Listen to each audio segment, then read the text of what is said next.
ನಮಸ್ಕಾರ ಫ್ರೆಂಡ್ಸ್, ಶ್ರೀದೇವಿ ಪಾಕಶಾಲೆಗೆ ಸ್ವಾಗತ. ನಾನು ಇಂದು ಇನ್ಸ್ಟಂಟಾಗಿ ದೋಸೆ, ಚಪಾತಿ, ಇಡ್ಲಿಗೆ ತುಂಬ ರುಚಿಯಾದ ಒಂದು ಚಟ್ನಿಯನ್ನು ಮಾಡಿ ತೋರಿಸ್ತೀನಿ. ಬರ್ರಿ.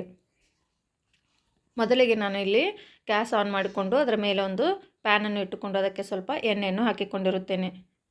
ನೋಡಿ ಫ್ರೆಂಡ್ಸ್, ಎಣ್ಣೆ ಬಿಸಿ ಆದ ಮೇಲೆ ಉದ್ದುದ್ದಾಗಿ ಕಟ್ಟು ಮಾಡಿಕೊಂಡಿರುವ ಈರುಳ್ಳಿಯನ್ನು ಸೇರಿಸಿ ಈ ರೀತಿ ಚೆನ್ನಾಗಿ ಫ್ರೈ ಮಾಡಿಕೊಳ್ಳಬೇಕು. ನೋಡಿ ಫ್ರೆಂಡ್ಸ್, ಈರುಳ್ಳಿ ಬಣ್ಣ ಸ್ವಲ್ಪ ಬ್ರೌನ್ ಆದ ಮೇಲೆ ಇದಕ್ಕೆ ಖಾರಕ್ಕೆ ಅನುಸಾರವಾಗಿ ನಾನು ಇಲ್ಲಿ ಸ್ವಲ್ಪ ಹಸಿಮೆಣಸಿನ್ಕಾಯನ್ನು ಹಾಕಿಕೊಳ್ಳುತ್ತೇನೆ. ಹಸಿಮೆಣಸಿನ್ಕಾಯನ್ನು ಈ ರೀತಿ ಫ್ರೈ ಮಾಡುವುದರಿಂದ ಆಸಿಡ್ ಕೂಡ ಆಗುವುದಿಲ್ಲ.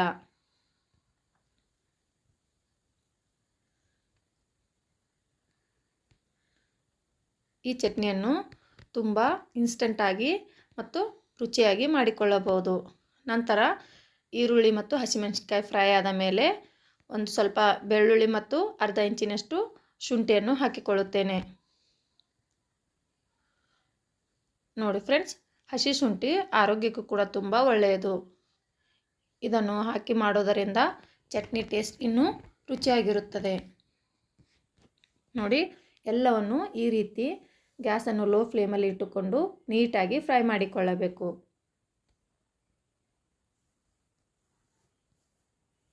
ನೋಡಿ, ಇದನ್ನು 2 ರಿಂದ 3 ನಿಮಿಷಗಳ ಕಾಲ ಈ ರೀತಿ ಫ್ರೈ ಮಾಡಿಕೊಂಡು ಸ್ವಲ್ಪ ಬ್ರೌನ್ ಬಂದರೆ ಸಾಕು, ಇದು ಫ್ರೈ ಆಗಿರುತ್ತದೆ.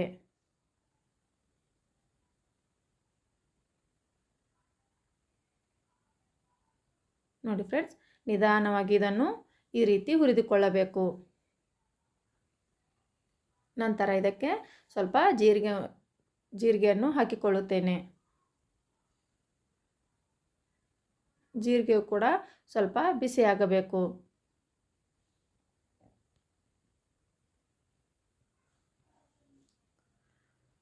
ನೋಡಿ ಫ್ರೆಂಡ್ಸ್, ಇನ್ನೂ ನೀವು ನನ್ನ ಚಾನಲ್ಗೆ ಸಬ್ಸ್ಕ್ರೈಬ್ ಮಾಡಿಕೊಳ್ಳದಿದ್ದರೆ ಪ್ಲೀಸ್ ಸಬ್ಸ್ಕ್ರೈಬ್ ಮಾಡಿಕೊಳ್ಳಿ ಮತ್ತು ಬಾಜು ಇರುವ ಬೆಲ್ ಐಕಾನನ್ನು ಪ್ರೆಸ್ ಮಾಡಿ.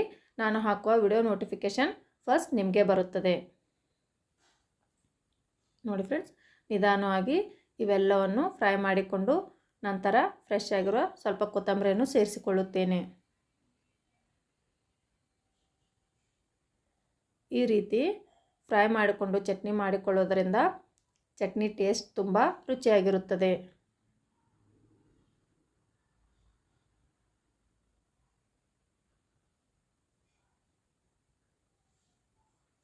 ನೋಡಿ ಫ್ರೆಂಡ್ಸ್, ಈ ವಿಡಿಯೋ ನಿಮಗೆ ಇಷ್ಟ ಆದರೆ ಪ್ಲೀಸ್ ಒಂದು ಲೈಕ್ ಮಾಡಿ, ಶೇರ್ ಮಾಡಿ, ಕಮೆಂಟ್ ಮಾಡಿ.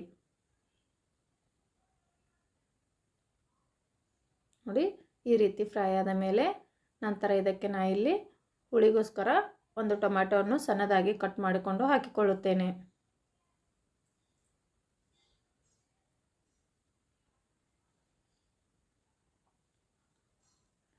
ಟೊಮ್ಯಾಟೋನು ಕೂಡ ಚೆನ್ನಾಗಿ ಇದು ಫ್ರೈ ಮಾಡಿಕೊಳ್ಳಬೇಕು. ಈ ರೀತಿ ಟೊಮ್ಯಾಟೊ ಕೂಡ ಮೆತ್ತಗಾಗಬೇಕು.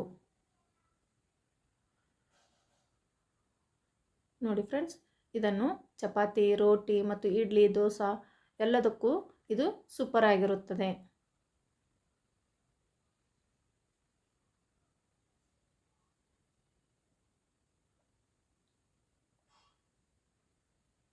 ನೋಡಿ, ಈಗ ಎಲ್ಲವೂ ಫ್ರೈ ಆದಮೇಲೆ ಸ್ವಲ್ಪ ತಣ್ಣಗಾಗಲು ಬಿಡಬೇಕು. ನಂತರ ಇದೆಲ್ಲವೂ ತಣ್ಣಗಾದ ನಂತರ ಒಂದು ಮಿಕ್ಸರ್ ಜಾರನ್ನು ತೆಗೆದುಕೊಂಡು ಅದೆಲ್ಲವನ್ನು ಹಾಕಿಕೊಂಡು ಪೂರ್ತಿ ತಣ್ಣಗಾದ ಮೇಲೆ ಇದನ್ನು ಮಿಕ್ಸಿ ಮಾಡಿಕೊಳ್ಳಬೇಕು. ನೋಡಿ ಫ್ರೆಂಡ್ಸ್, ಈ ರೀತಿ ಬಿಸಿ ಇರುವಾಗಲೇ ಮಾಡಿದರೆ ಚಟ್ನಿ ಅಷ್ಟೊಂದು ಟೇಸ್ಟಿಯಾಗಿ ಬರೋದಿಲ್ಲ. ನೋಡಿ, ಈಗ ನಾನು 4 ರಿಂದ 5 ನಿಮಿಷಗಳ ಕಾಲ ಇದನ್ನು ಹಾಗೆ ಇಟ್ಟು ತಣ್ಣಗಾಗಲು ಬಿಟ್ಟಿರುತ್ತೇನೆ. ನಂತರ ರುಚಿಗೋಸ್ಕರ ನಾನು ಇಲ್ಲಿ ಸ್ವಲ್ಪ ಉಪ್ಪನ್ನು ಸೇರಿಸಿಕೊಳ್ಳುತ್ತೇನೆ. ನೋಡಿ, ಇದನ್ನು ರುಬ್ಬಿದ ಮೇಲೆ ಈ ರೀತಿ ಇರುತ್ತದೆ. ನಂತರ ಇದಕ್ಕೆ ಸ್ವಲ್ಪ ನೀರನ್ನು ಸೇರಿಸುತ್ತಾ ರುಬ್ಬಿದರೆ ಈ ರೀತಿ ಪೂರ್ತಿ ಪೇಸ್ಟಾಗಿ ಬರುತ್ತದೆ. ನೋಡಿ, ಈಗ ಇನ್ಸ್ಟಂಟಾಗಿ ಮಾಡುವ ಕೊಕೊನಟ್ ಚಟ್ನಿ ರೆಡಿ ಆಯಿತು. ಇದಕ್ಕೆ ಬೇಕಾದರೆ ನೀವು ಕೂಡ ಮೇಲ್ಗಡೆ ಒಗ್ಗರಣೆಯನ್ನು ಕೂಡ ಹಾಕಿಕೊಳ್ಳಬಹುದು. ಎಲ್ಲ ಪದಾರ್ಥವನ್ನು ಮೊದಲೇ ಎಣ್ಣೆಯಲ್ಲಿ ಫ್ರೈ ಮಾಡಿರುವುದರಿಂದ ನಾನು ಇಲ್ಲಿ ಇದಕ್ಕೆ ಒಗ್ಗರಣೆಯನ್ನು ಹಾಕಿಲ್ಲ. ನಿಮಗೆ ಬೇಕಾದರೆ ಇದಕ್ಕೆ ಒಗ್ಗರಣೆ ಕೂಡ ಹಾಕಿಕೊಳ್ಳಬಹುದು. ನೋಡಿ ಫ್ರೆಂಡ್ಸ್, ಈ ರೀತಿ ಚಟ್ನಿ ಸ್ಮೂತಾಗಿ ಬಂದರೆ ಇದು ತಿನ್ನಲು ತುಂಬ ಟೇಸ್ಟಿಯಾಗಿರುತ್ತದೆ. ಎಲ್ಲವನ್ನು ಫ್ರೈ ಮಾಡಿರೋದರಿಂದ ಇದನ್ನು ಬೆಳಗ್ಗೆಯಿಂದ ಸಾಯಂಕಾಲದವರೆಗೆ ಈ ಚಟ್ನಿ ಏನು ಕೆಡುವುದಿಲ್ಲ.